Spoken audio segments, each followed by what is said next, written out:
Greetings, fellow man. Servus, Männer. It's Ripple Germany again, and today I want to give my thoughts on the series of interviews that Donald Trump has given recently to European newspapers. So in these interviews, he stated some of his positions a little more clearly, more in depth, and also talked about some points that he hasn't talked about before. And especially from a European perspective, from a German perspective, these interviews were very interesting.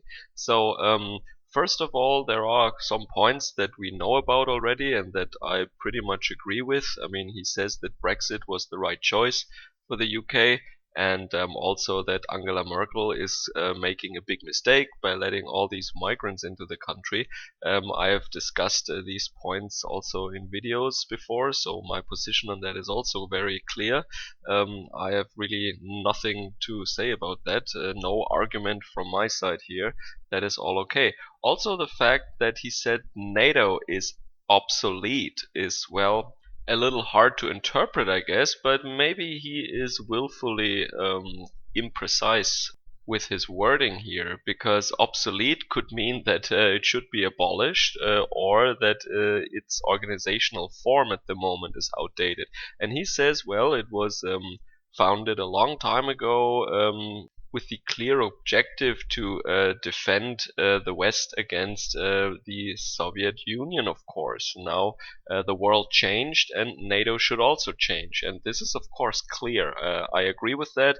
NATO does not have a real mission anymore, and NATO completely messed up in the recent conflicts where it was involved. For example, the Balkan War and the Western world in general, when it comes to military conflicts or their engagement in other regions in the world, probably did more harm than good in recent decades. That many people can agree on, I think. But obsolete, well, I don't think he wants to abolish NATO and then at the same time complain about the fact that some countries are not paying enough to support NATO. And he's right there. I mean, I think there is this agreement that the NATO member states should pay 2% of their GDP on defense or something like that, or of the tax revenue. I have to look that up, but there is a certain quota that they should spend on military and defense, and most countries, especially European countries, are not doing that.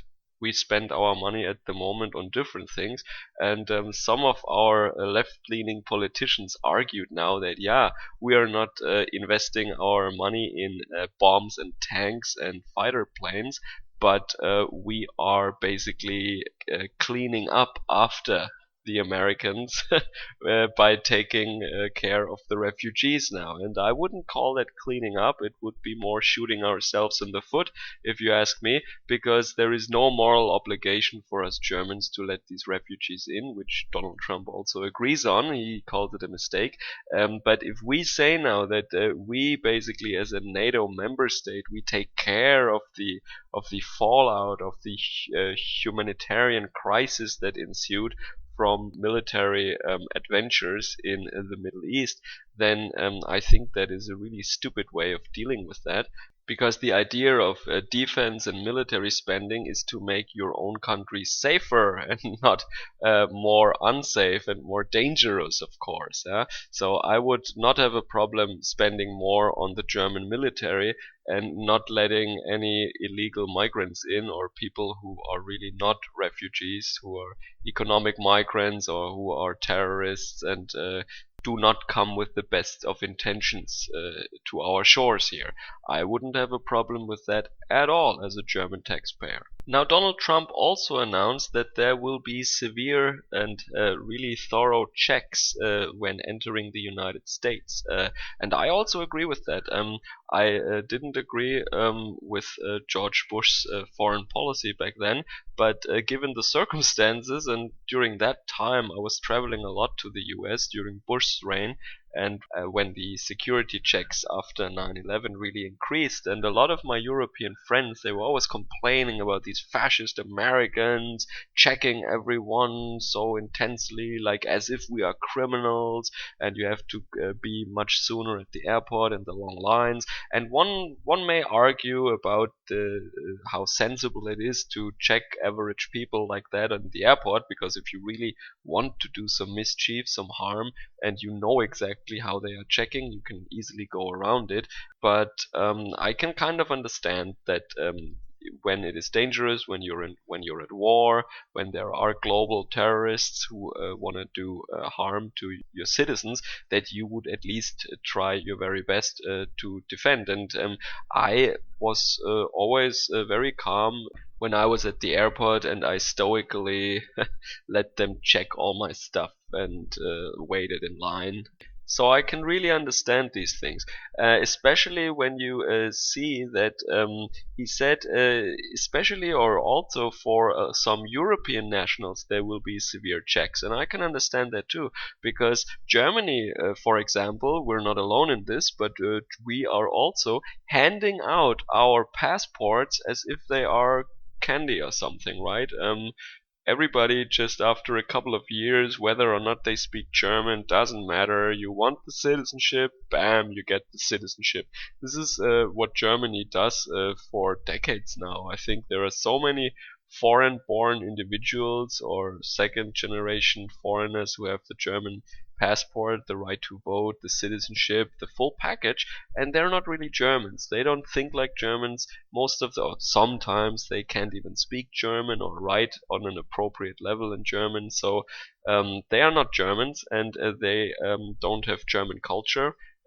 They are from the Middle East, for example, or from Africa, and they are very tribalistic, of course. They have values and convictions that are really opposed to ours, and they are full of hatred for everything that is white, European, or Western. So I can understand that Donald Trump, when he sees the great exchange happening in Europe, that he would treat an immigrant or someone who is coming for business to America by flight, for example. He has a German passport, he starts in Frankfurt, that he would be treated like someone from Iraq or Syria or Pakistan. I mean, because chances are that they are actually from Pakistan, Syria, or Iraq. So I can really understand that, right? And it sucks for me as a proper German who has no interest in exploding bombs somewhere or killing people, that I am put under the same scrutiny as someone from Afghanistan who might sympathize with the Taliban and with the ISIS. But what can I do? I mean, my own government gave these terrorists our passport. So they are officially Germans, but at the same time they're ISIS terrorists. So I hate it, but I cannot really say anything against that. I think that is fair, and as the president of the United States of America, he will have to protect the citizens. That is his duty, and every good leader should do that. So I can only agree with him there. Now, of course, I saved the best for last, and this is the point where I really have to criticize him, even though I can also understand him.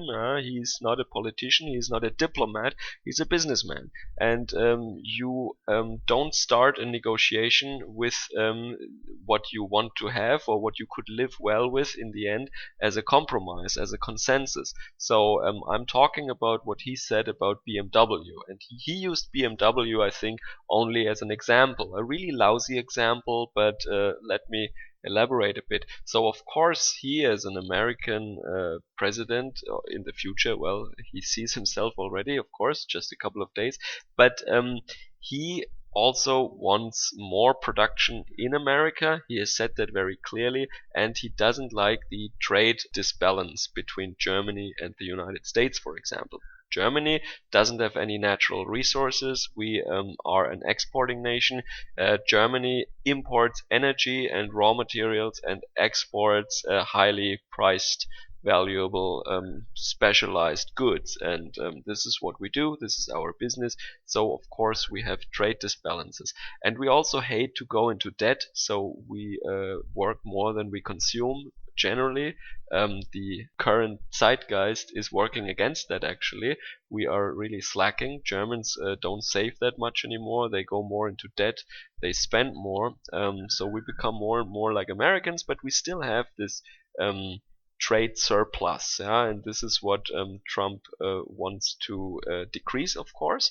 So what he basically said, he used the word fairness, which is interesting actually.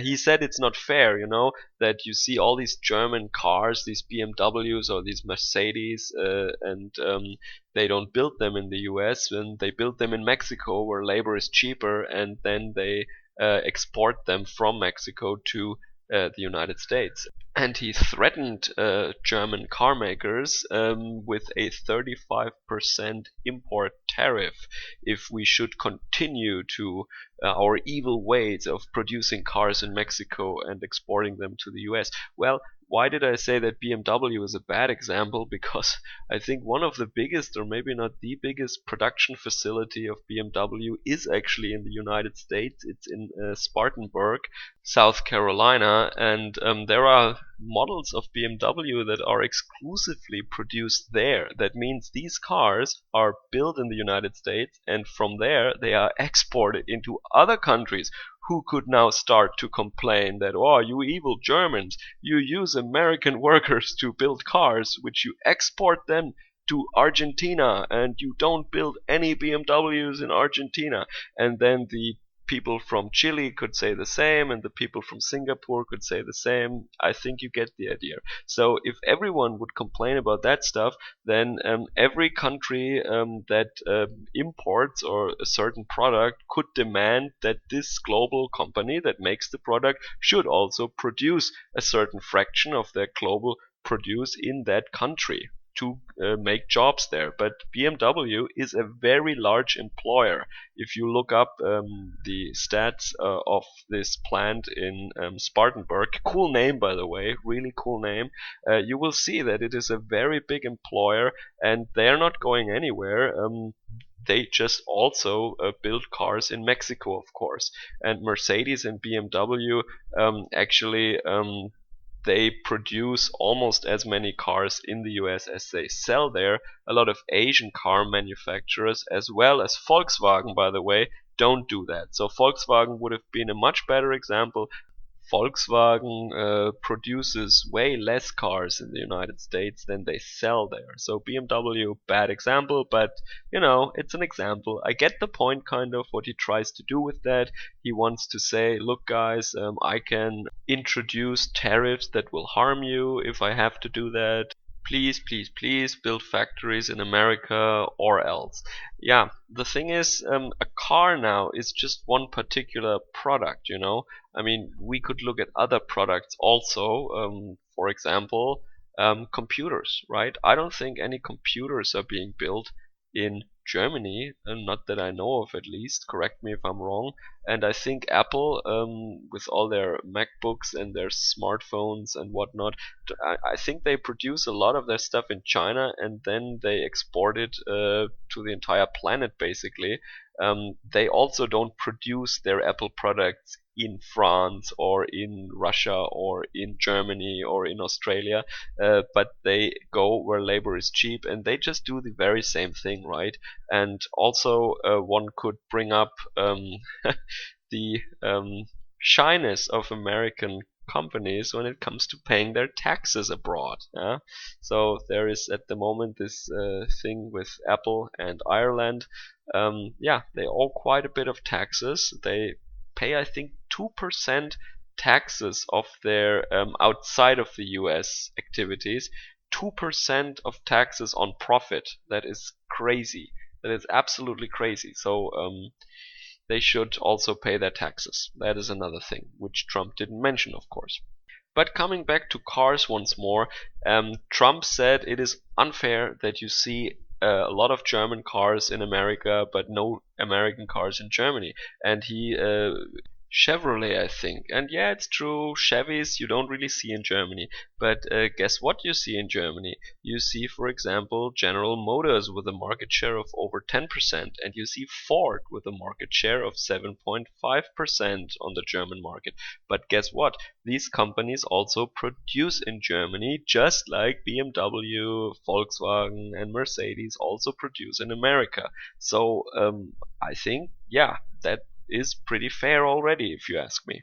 And I can really understand what he is trying to achieve. I mean, he has to create jobs now. This is what he ran on. But he should at the same time be very careful, because we live in an era, in a time of specialized nations in the industrial world. Everyone specialized on something, right? And if you start now saying, well, we want to export our computers to you, but you have to pay very high tariffs if you want to export your cars to us, then people will think, why should I make cars for that guy, and why should I buy his computers, right? So nations will then start to do everything again and not specialize on what they do best, and that is not a really good thing, I guess. I think people should do what they do best, and then they should trade, and then everyone gets the best products for the lowest price. But I do think at the same time that industrialized nations still need manufacturing in their own home countries. You cannot outsource all the manufacturing and maintain social cohesion. That doesn't work. Yeah, you never have people who are so highly intelligent that they all just design products and the manufacturing can be exclusively done in another country, like what Apple does, for example,